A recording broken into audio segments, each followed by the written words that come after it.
आपण periodic properties मध्ये atomic radius ही property study करून राहिलेलो आहोत. ॲटॉमिक रेडियस म्हणजे हे जे ॲटम्स आहेत आपल्या पिरियोडिक टेबल्स मधले, यांची ॲटॉमिक साईज किंवा ॲटॉमिक रेडियस यांचा ट्रेंड समजून घेणार आहे, यांच्यामध्ये व्हेरिएशन कसं येणार आहे. आपण जर टॉप टू बॉटम आलो ग्रुपमध्ये, तर ॲटमची साईज इन्क्रीज होणार आहे का डिक्रीज होणार आहे. पिरियड मध्ये जर गेलो लेफ्ट टू राईट, तर ॲटमची साईज इन्क्रीज होणार आहे का डिक्रीज होणार आहे हे समजून घेऊ. त्यासाठी सर्वात पहिल्यांदा ॲटॉमिक रेडियस किंवा ॲटॉमिक साईज स्टडी कशी करत असते, म्हणजे एखाद्या ॲटमची साईज कशी मोजणार आहोत आपण हे समजून घेणार आहोत. तर बघा, ॲटमची साईज स्टडी करण्यासाठी आपल्याला माहिती आहे की ॲटमच्या सेंटरमध्ये काय असते, न्यूक्लियस असते आणि ॲटम पशी अशा इलेक्ट्रॉनिक शेल असतात. तर ॲटमचं जे डिस्टन्स आहे फ्रॉम सेंटर ऑफ न्यूक्लियस, या न्यूक्लियसच्या सेंटर पासून तर आउटरमोस्ट शेल ऑफ इलेक्ट्रॉन्स, जो त्यांच्यामध्ये आउटरमोस्ट शेल आहे त्यांच्या इलेक्ट्रॉन पर्यंतचं डिस्टन्स, हे म्हणजेच काय असते, ॲटॉमिक रेडियस असते. काय असते, it is the distance from the centre of nucleus, या न्यूक्लियसच्या सेंटर पासून तर आउटरमोस्ट शेल ऑफ इलेक्ट्रॉन्स, जो आउटरमोस्ट शेल मधला जो इलेक्ट्रॉन्स असतो, आउटरमोस्ट शेल इलेक्ट्रॉन्स यांच्यापर्यंतचं जे अंतर आहे, तर यालाच आपण काय म्हणत असतो, ॲटॉमिक रेडियस. त्याच्यामुळे ॲटॉमिक रेडियसची डेफिनेशन्स काय देसाल सांगा तुम्ही.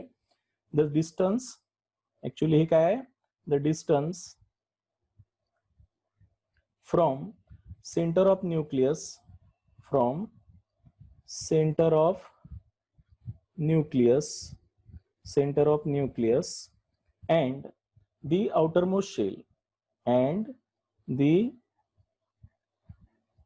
outermost shell of electrons is called atomic radius, is called atomic radius. Clear झालं. atomic radius ची डेफिनेशन समजली सर्वांना. It is the distance from centre of nucleus, centre of nucleus पासून तर outermost shell electrons is called as atomic radius. But actually आपण जर हे पाहिलं तर एखादा जर ॲटम आपण पाहतो तर त्याच्या आउटरमोस्ट ऑर्बिट मधले जे इलेक्ट्रॉन्स आहे आणि या सेंटर ऑफ न्यूक्लियस पासूनच्या जी डिस्टन्स जे म्हणतो आपण, पण या ॲटमची जी बाउंड्री असते ही फिक्स नसते, डेफिनेट नसते. कारण आपल्याला माहिती आहे की इलेक्ट्रॉन्स हॅव वेव्ह नेचर, इलेक्ट्रॉनचं नेचर कसं असते, वेव्ह नेचर असते. त्याच्यामुळे तो फिक्स एका डिस्टन्स पर्यंतच मूव्ह होते असं नाही आहे ना. त्याच्यामुळे atom has no definite boundary, आणि म्हणूनच ॲटमला जी असते, atom has no definite boundary. काय राहणार याला, डेफिनेट बाउंड्री राहणार नाही, आहे की नाही. आता ॲटमची जर डेफिनेट बाउंड्री नसेल तर मग हे डेफिनेशन प्रॉपर राहील का, नाही राहणार आहे. बघा, लक्षात ठेवायचं आहे, atom has no definite boundary, ॲटमला डेफिनेट बाउंड्री नाही आहे, आणि त्याच्यामुळे ही जी डेफिनेशन आहे हे डेफिनेशन त्याची प्रॉपर म्हणून राहणार नाही. त्याच्यामुळं आपण काय केलेलं आहे की यांची जी ॲटॉमिक साईज आहे किंवा ॲटॉमिक रेडियस आहे हे त्यांच्यामध्ये असणाऱ्या बॉन्डिंगहून ठरवलेली आहे, त्यांच्यामध्ये असणाऱ्या इंटरॅक्शनहून आपण ठरवणार आहोत की एक्झॅक्ट आपण ॲटमची साईज किंवा ॲटॉमिक रेडियस कशी काउंट करणार आहोत. आणि म्हणून we can calculate the atomic radius. बघा, लक्षात ठेवायचं आहे, आपण जे ॲटॉमिक रेडियस आहे हे कॅल्क्युलेट करणार आहोत किंवा एस्टिमेट करणार आहोत by using different types of bonding in them. त्यांच्या बॉन्डिंगहून परफेक्ट आपण काढू शकतो, बॉन्डिंग इन देम, त्यांच्यामध्ये बॉन्डिंग कोणत्या प्रकारची आहे त्यांच्याहून आपण त्यांच्या ॲटमच्या साईज किंवा ॲटॉमिक रेडियस कॅल्क्युलेट करू शकतो. That's why the bonding is depend upon the type of atoms. आता जर नॉन मेटल असेल तर त्याच्यामध्ये कोव्हॅलंट बॉन्ड असते, आहे की नाही. मेटल असेल तर त्याच्यामध्ये मेटलिक बॉन्ड असते. आयोनिक कंपाऊंड असेल तर आयोनिक बॉन्ड असते, आणि एक चौथं व्हॅन्डरवाल मॉलिक्यूल मधलं फोर्स ऑफ अट्रॅक्शन असते. आता या बॉन्डिंग त्यांच्यामध्ये जे पर्टिक्युलर टाईपची बॉन्डिंग असते त्या बॉन्डिंगच्या याच्याहून आपण त्या ॲटमची साईज काय करू शकतो, कॅल्क्युलेट करू शकतो. बरोबर आहे की नाही. आणि म्हणून ॲटॉमिक साईज किंवा atomic radius is calculated on the basis of the म्हणजेच आपण त्यांच्यामध्ये जे इंटरमॉलिक्युलर अट्रॅक्शन आहे किंवा इंटर ॲटॉमिक अट्रॅक्शन्स आहे, म्हणजेच डिफरंट टाईपची बॉन्डिंग आहे त्याच्याहून कॅल्क्युलेट करत असतो. That's why the atomic radius is calculated in different way. Depending upon the type of atoms involved in them. त्याच्यामुळे ऍटॉमिक रेडियस आपण अलग अलग पद्धतीनं कॅल्क्युलेट करू शकतो. बरोबर आहे. तर जर कोव्हॅलंट बॉन्ड होत असेल तर आपण त्याला म्हणणार आहोत कोव्हॅलंट रेडियस. काय म्हणणार आहोत? Covalent radius. बघा, लक्षात ठेवायचं आहे. खूप इंटरेस्टिंग आहे, पण व्यवस्थित समजून घ्या.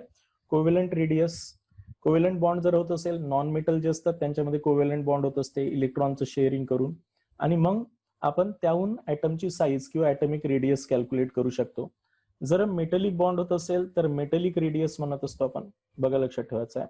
मेटलिक बॉन्ड जर होत असेल तर आपण मेटलिक रेडियस कॅल्क्युलेट करणार आहोत त्या ऍटमची. ठीक आहे. त्या ऍटम्स मध्ये जर आयोनिक बॉन्ड होत असेल तर आयोनिक रेडियस कॅल्क्युलेट करत असतो. बघा, लक्षात ठेवायचं आहे. आयोनिक रेडियस कॅल्क्युलेट करणार आहोत. हे डिफरंट टाईपचं आपण रेडियस, म्हणजे एखाद्या ऍटम मध्ये ऍटमची रेडियस काय असणार आहे हे त्याच्यामध्ये असणाऱ्या बॉन्डिंग होऊन आपण त्यांची रेडियस कॅल्क्युलेट करणार आहोत. फोर्थ, आपण वॅन्डरवॉल टाईपची रेडियस कॅल्क्युलेट करणार आहोत. स्पेशली वॅन्डरवॉल रेडियस जे असते आहे की नाही, हे इनर्ट गॅस जे कोणासोबत बॉन्ड करत नाही आहे ना, आणि म्हणून आपण त्यांची रेडियस कॅल्क्युलेट करण्यासाठी ही वाली जी रेडियस आहे ते म्हणतो आपण वॅन्डरवॉल रेडियस. वॅन्डरवॉल रेडियस. तर हे 4 प्रकारे आपण कोणत्याही ऍटमच्या ऍटॉमिक रेडियस कॅल्क्युलेट करत असतो किंवा ऍटॉमिक साईज कॅल्क्युलेट करत असतो. बघा, लक्षात ठेवायचं आहे. तर आता आपण वन बाय वन पाहू. तर सर्वात पहिल्यांदा आपण कोव्हॅलंट रेडियस म्हणजे समजून घेऊ. बघा, लक्षात ठेवायचं आहे. तर कोव्हॅलंट रेडियस कॅल्क्युलेट कशी केल्या जात असते आहे की नाही. तर सर्वांना माहिती आहे की कोव्हॅलंट बॉन्ड म्हणजेच the bond which is form by the equal sharing of electrons between the two bonded atom आहे की नाही. कोव्हॅलंट रेडियस आपण कॅल्क्युलेट करणं समजून घेऊ पहिल्यांदा आहे की नाही. कोव्हॅलंट रेडियस, एखाद्या ऍटमची कोव्हॅलंट रेडियस म्हणजे कशी कॅल्क्युलेट केल्या जात असते ते पाहू आपण. बघा, आता कोव्हॅलंट रेडियस कॅल्क्युलेट करण्यासाठी आपण 2 ऍटम्स घेऊ. एक हा एक ऍटम आहे, ए टाईपचा ऍटम आहे. बघा, याचा न्यूक्लियस आहे, आणि असाच एक दुसरा ऍटम आहे ए, जे हे काय करतील, इलेक्ट्रॉनचं शेअरिंग करल. यांनी एक एक इलेक्ट्रॉन शेअर केला आणि हा सिंगल बॉन्ड तयार केला. तर आता या ऍटमचं हे न्यूक्लियसचं सेंटर आहे ए ऍटमचं, आणि हे बी ऍटमच्या न्यूक्लियसचं सेंटर आहे. बरोबर आहे. तर आता हे काय झालं, याला आपण काय म्हणणार आहोत, या दोन, हे जेव्हा 2 कोव्हॅलंटली बॉन्डेड ऍटम आहे तर यांना आपण म्हणणार आहोत बॉन्ड लेंथ म्हणणार आहोत. काय म्हणणार आहोत? Bond length. मग आता मला जर याची बॉन्ड लेंथ जी आहे की नाही, बॉन्ड लेंथ काय राहणार आहे याची, डिस्टन्स ऑफ ए म्हणजेच न्यूक्लियस पासून तर त्याच्या आउटरमोस्ट ऑर्बिट मधलं अंतर, आणि डिस्टन्स ऑफ बी आहे की नाही. आता बघा, ही जी बॉन्ड लेंथ आहे आपण radius of R A, sorry, हे जे आपण आता घेणार आहोत याची सपोज रेडियस जे असेल, आता इथे तर इलेक्ट्रॉन शेअरिंग झालेलं आहे की नाही, रेडियस ऑफ आर ए. आता हे जे बॉन्ड लेंथ असेल, बघा, लक्षात ठेवायची, याची जे बॉन्ड लेंथ आहे तर ते बॉन्ड लेंथ किती राहणार आहे, radius of A plus radius of B आहे की नाही, ही राहणार आहे बॉन्ड लेंथ. आता या 2 इंटर न्यूक्लियस मधलं जे अंतर आहे त्यालाच आपण काय म्हणतो, बॉन्ड लेंथ म्हणतो. आणि यांचा जो हाफ असेल, बघा, लक्षात ठेवायचा आहे, half of the inter nuclear distance is called as radius of that atom. त्या ऍटमची कोव्हॅलंट रेडियस म्हणजेच काय राहणार आहे, half of the distance, inter nuclear distance between the 2 bonded atom. हे जे 2 बॉन्डेड ऍटम आहे ना, या 2 बॉन्डेड ऍटम मधल्या इंटर न्यूक्लियर डिस्टन्सचं हाफ म्हणजेच काय असणार आहे, कोव्हॅलंट रेडियस असणार आहे. फॉर एक्झाम्पल, मी तुम्हाला एक एक्झाम्पल से समजावून सांगतो. जसं आपण एक कार्बन ऍटम आहे की नाही, डायमंड मध्ये हा कार्बन ऍटमचा सेंट्रल ऍटम आहे, आणि असाच एक दुसरा कार्बन ऍटम आहे जो एकमेकांसोबत काय करणार आहे, कोव्हॅलंट बॉन्डनं जॉईंट आहे की नाही. आणि या 2 कार्बन ऍटम मध्ये जे डिस्टन्स आहे, यांची बॉन्ड लेंथ आहे ती आहे 154 पिकोमीटर डायमंड मध्ये. कोणत्या कंपाऊंड मध्ये, जो डायमंड आपण हिरा म्हणतो आहे की नाही. तर या डायमंड मधली बॉन्ड लेंथ यांची किती आहे माहिती आहे का, 154 पिकोमीटर आहे. मग आता हे ऍक्च्युअली काय, 2 ऍटमच्या इंटर न्यूक्लियस मधलं अंतर आहे. अरे, हे एक न्यूक्लियस आणि हे एक न्यूक्लियस, या 2 न्यूक्लियस मधलं इंटर न्यूक्लियर डिस्टन्स आहे की नाही. Distance of C plus distance of C किती आलं आपलं, 154 पिकोमीटर एवढं आहे. आता ऍक्च्युअली एका ऍटमची रेडियस कसं काढणारा, तुम्ही रेडियस ऑफ म्हणजे ऍटमिक रेडियस जर काढायचं असेल आपल्याला, ऍटमिक रेडियस जर काढायचं असेल तर हे जे इंटरन्यूक्लिअर डिस्टन्स आहे तुमचं 154, हे दोन ऍटमच्या इंटरन्यूक्लियस मधलं डिस्टन्स, आणि यांची जर हाफ घेतली तर that is radius of carbon atom. त्यालाच आपण काय म्हणणार आहोत, रेडियस ऑफ कार्बन ऍटम. त्याच्यामुळे एका कार्बन ऍटमची रेडियस किती आहे माहिती आहे का, 77 पिकोमीटर. बघा लक्षात ठेवायचं आहे. Half of the internuclear distance between the two covalently bonded atom is called as covalent radius. मग त्याची डेफिनेशन काय दिसाल आहे ना, it is half of the internuclear distance between two covalently bonded atom is called covalent radius, is called covalent radius. आलं लक्षात मी काय सांगून राहिलो, आपल्याला डिटेल मध्ये समजून घ्यायचं आहे, व्यवस्थित समजून राहिलं. तर आता कोणत्याही दोन ऍटम मध्ये जर कोव्हॅलंट बॉन्ड झाला तर त्याची कोव्हॅलंट रेडियस कशी कॅल्क्युलेट करणार आहोत, दुसरं एक उदाहरण समजावून सांगतो, पुन्हा एक एक्झाम्पल. आपण आता हे Cl आणि Cl मधला बॉन्ड जर विचारात घेतला आहे की नाही, हा एक Cl चा ऍटम आहे आणि हा एक Cl चा ऍटम आहे.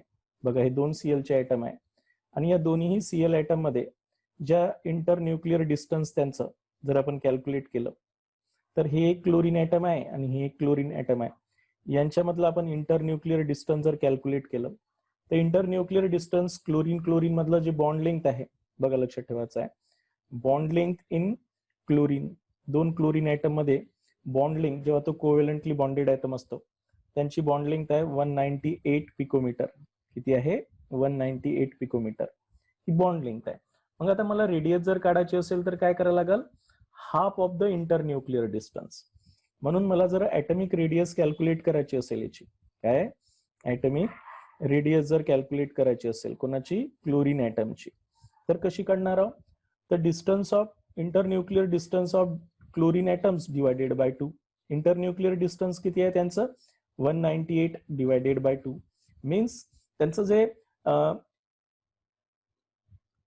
रेडियस येईल क्लोरीन ऍटमची ती किती येणार आहे, 99 पिकोमीटर.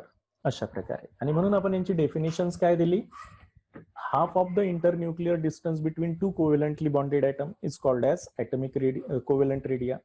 अशा प्रकारे आपण मेटलिक रेडिया सुद्धा कॅल्क्युलेट करणार आहोत. इथपर्यंत सर्वांच्या लक्षात आलं असेल.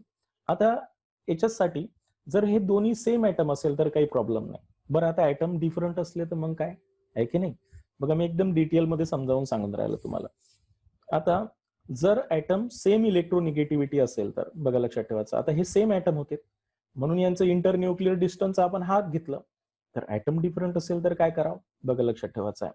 आणि म्हणून आपल्याला ही नोट लक्षात ठेवायची आहे, म्हणजे आपल्या बुक्स मध्ये डिटेल मध्ये नाही दिलेली आहे ना, पण आपल्याला हे ऑब्जेक्टिव्ह साठी महत्वाचा क्वेश्चन्स आहे.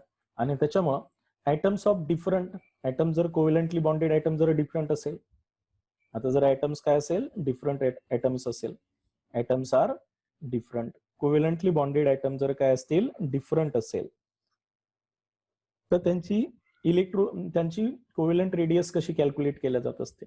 आता सपोज हे एक ऍटम आहे आणि हा एक बी ऍटम आहे, यांनी कोव्हॅलंट बॉन्ड केला, शेअरिंग केला. हे न्यूक्लियस ए च आहे आणि न्यूक्लियस बी च आहे. आता सपोज हे जर सेम इलेक्ट्रोनिगेटिव्हिटी वाले असेल, when A and B are same इलेक्ट्रोनिगेटिव्ह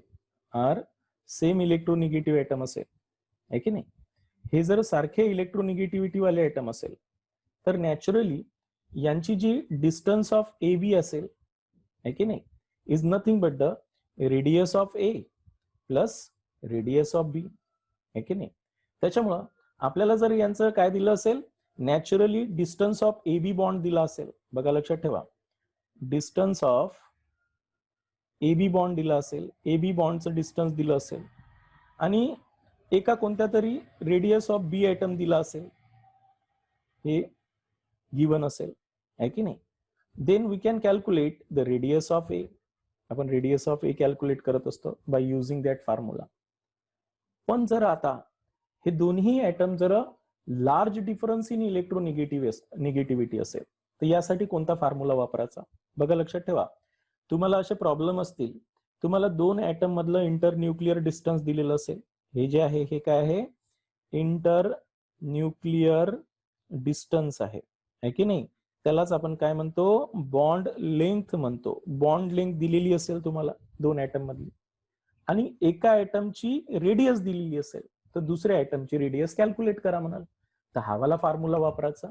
ज्यावेळेस दोन्ही ऍटम सेम इलेक्ट्रोनिगेटिव्हिटी असेल, जवळपास सेम इलेक्ट्रोनिगेटिव्हिटी असेल, म्हणजे जसं कार्बन हायड्रोजनचा बॉन्ड असेल तर याची इलेक्ट्रोनिगेटिव्हिटी 2.3 यायची आहे 2.1.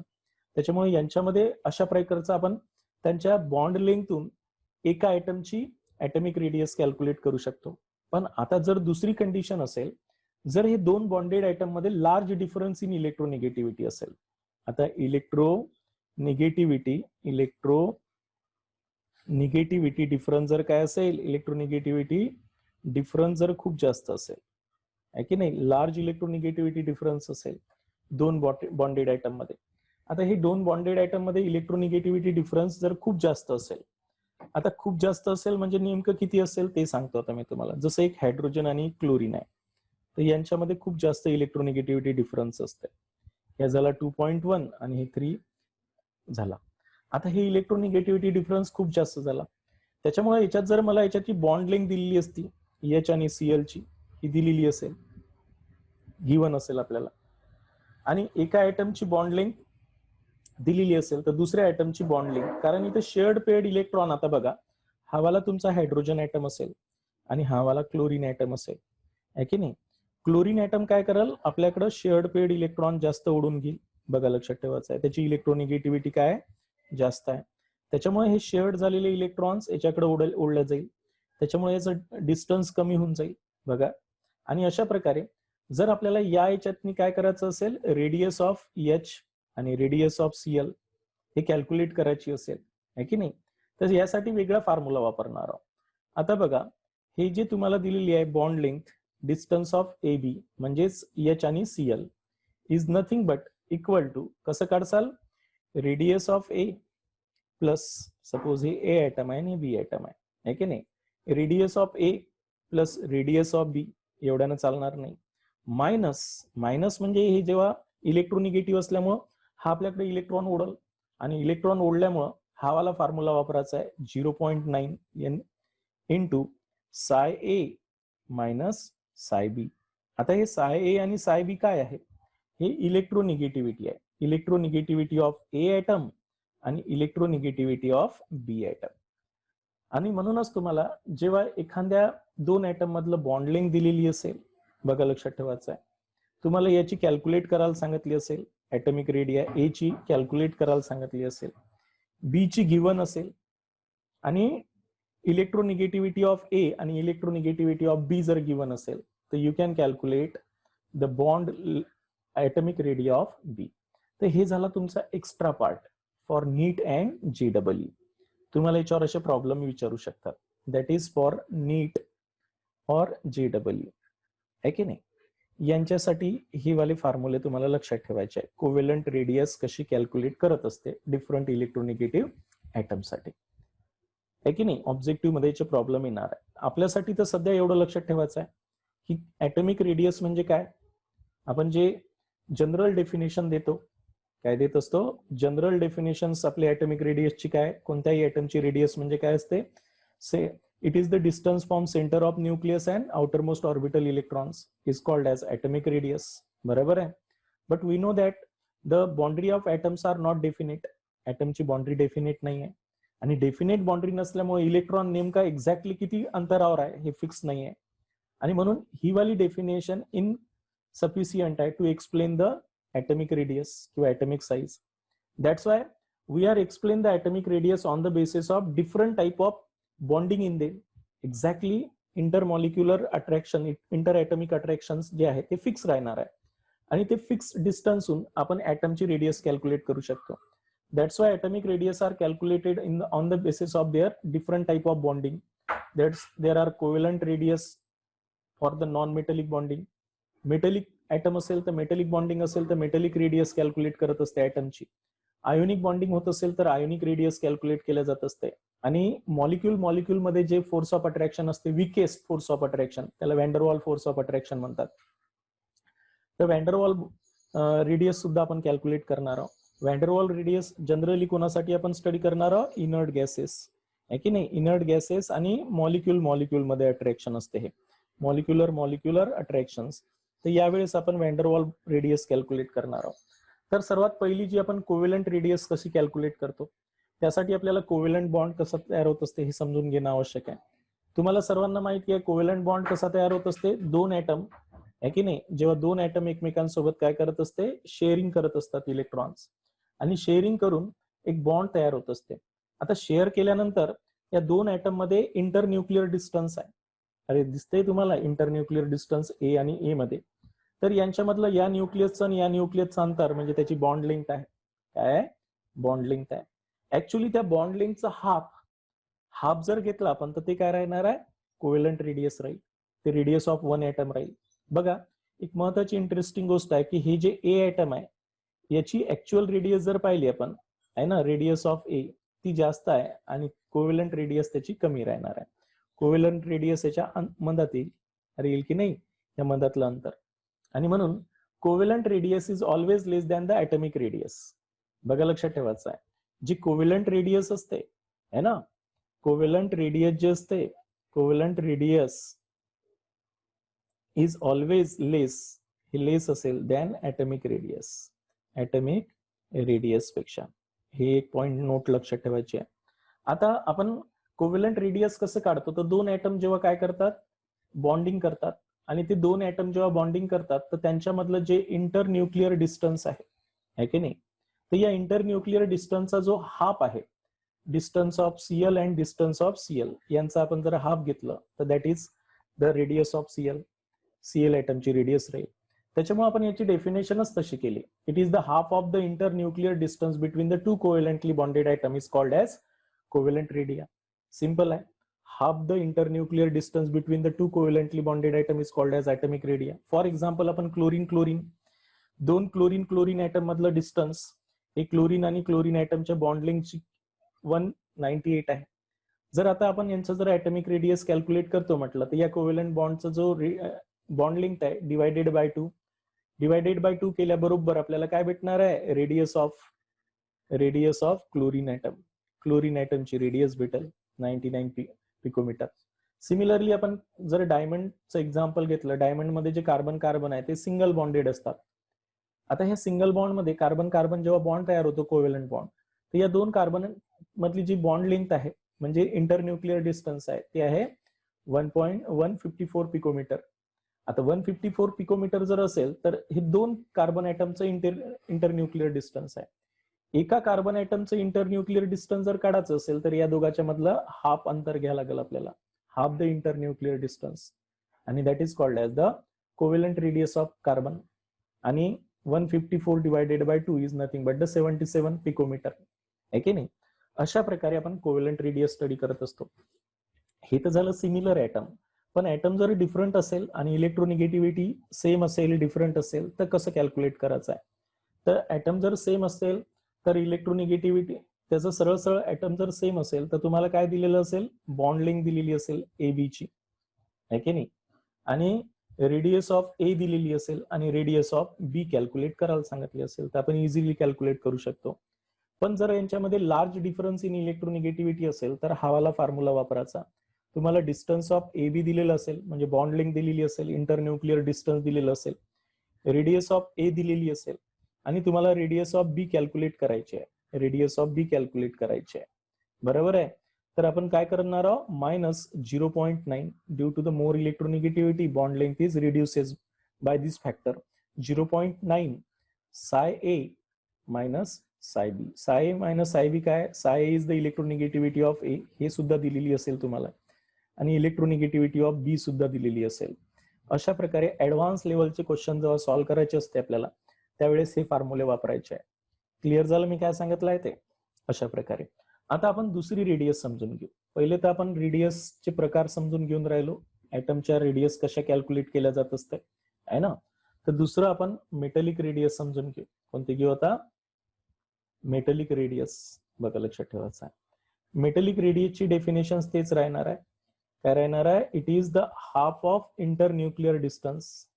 It is the half of internuclear distance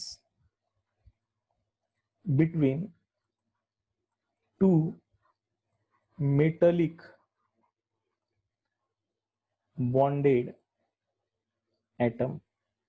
आता मेटलिक बॉन्डेड ऍटम मधलं इंटरन्यूक्लिअर डिस्टन्स राहील half of the internuclear distance is called as, त्याला काय म्हणू आपण, इज कॉल्ड मेटलिक रेडियस. त्याला आपण त्या मेटलची काय म्हणणार आहोत, मेटल ॲटमची मेटलिक रेडियस असं म्हणू. बघा लक्षात ठेवायचं आहे, radius of that metal atom. For example, जसं मी एक एक्झाम्पल घेतो. सपोज मी बेरिलियम मेटल घेतला, तर हे बेरिलियम मेटल कसा तयार होत असते, हे जे बेरिलियम डायपॉझिटिव्ह ॲटम आहे की नाही, यालाच असा एक दुसरा बेरिलियम डायपॉझिटिव्ह ॲटम क्लोजली अटॅच असते आहे की नाही. अशा प्रकारे असे क्लोजली अटॅच असणार आहे बेरिलियम डायपॉझिटिव्ह. खूप सारे असे बेरिलियमचे डायपॉझिटिव्ह ॲटम्स आपण जर घेतले, बेरिलियमचा मेटल घेतला, तर असे हे फिक्स पोझिशन्सला मेटल कर्नल म्हणत असते. पॉझिटिव्ह चार्ज स्पेसिस हे जे मेटल असते, ते मेटलच्या पॉझिटिव्ह चार्ज याला आपण काय म्हणतो, मेटल कर्नल्स म्हणतो. तर हे असे बेरिलियमचे सिंपल असे आयटम्स असतील आहे की नाही. आता यांच्यामध्ये जे न्यूक्लियस असेल ते इंटरन्यूक्लिअर डिस्टन्स राहणार आहे. हे बेरिलियम ॲटम, हे बेरिलियम ॲटम, हे बेरिलियम ॲटम, यांच्यामध्ये असं इंटरन्यूक्लिअर डिस्टन्स राहणार आहे. बघा लक्षात ठेवायचं आहे अशा प्रकारे. आणि यांच्यामध्ये फ्री इलेक्ट्रॉन्स असतील. काय असतील, मेटलमध्ये काय असते, फ्री इलेक्ट्रॉन्स असते. तो इलेक्ट्रॉन फिक्स एका ॲटमचं बॉन्डिंग नाही राहत, कोणत्याही ॲटम सोबत बॉन्डिंग राहू शकते. तर दॅट इज फ्री इलेक्ट्रॉन्स. अशा प्रकारे फ्री इलेक्ट्रॉन्स असतात त्यांच्यामध्ये मेटलिक बॉन्डिंग मध्ये. आणि हे जे बॉन्डिंग असते याला आपण मेटलिक बॉन्डिंग म्हणत असतो. क्लिअर झालं इथपर्यंत. आता या बॉन्डिंग मध्ये काय होते की हे जे दोन बेरिलियम ॲटम आहे, हे जे दोन बेरिलियम ॲटम आहे यांच्यामधलं जे इंटरन्यूक्लिअर डिस्टन्स आहे, बघा लक्षात ठेवायचं आहे की नाही. बेरिलियम ॲटम मधलं जे इंटरन्यूक्लिअर डिस्टन्स आहे त्यांचा हाफ आहे ना, म्हणजे डिस्टन्स ऑफ बी अँड बी यांचं जर हाफ घेतलं तर that is the metallic radius. Simple आहे, सेम ॲज दॅट ऑफ, जसं तुमच्या बेरिलियम मध्ये ॲटमिक रेडियस दिलेली आहे. ॲटमिक रेडियस जर बेरिलियमची दिलेली असेल तर ते किती दिलेली आहे तुम्हाला, 224 पिकोमीटर एवढी दिलेली आहे ना. म्हणजे डिस्टन्स ऑफ बेरिलियम अँड बेरिलियमचे इंटरन्यूक्लिअर डिस्टन्स दिलेला आहे 224 पिकोमीटर दिलेला आहे. What is the radius of beryllium, radius of beryllium जर काढायची असेल तर हाफ द डिस्टन्स, यांचं आपल्याला काय करावं लागेल, हाफ करावं लागेल. That is about 112 picometre. तर this is the metallic radius. हे काय राहणार आहे, मेटलिक रेडियस ऑफ बेरिलियम. आता मेटल असेल तर मेटलची रेडियस काढत असते, नॉन मेटल असेल तर कोव्हॅलंट रेडियस काढत असते, आयन असेल तर आयोनिक रेडियस काढणार आहोत. शेवटी डेफिनेशन सेम राहणार आहे. आपण काय करणार आहोत, half the internuclear distance between the two metallic bonded atom. आता दोन मेटलिक बॉन्डेड ॲटमचा हाफ इंटरन्यूक्लिअर डिस्टन्स घेतलं तर ते कोणतं झालं, आपलं मेटलिक रेडियस झालं. इथपर्यंत सर्वांच्या लक्षात आलं.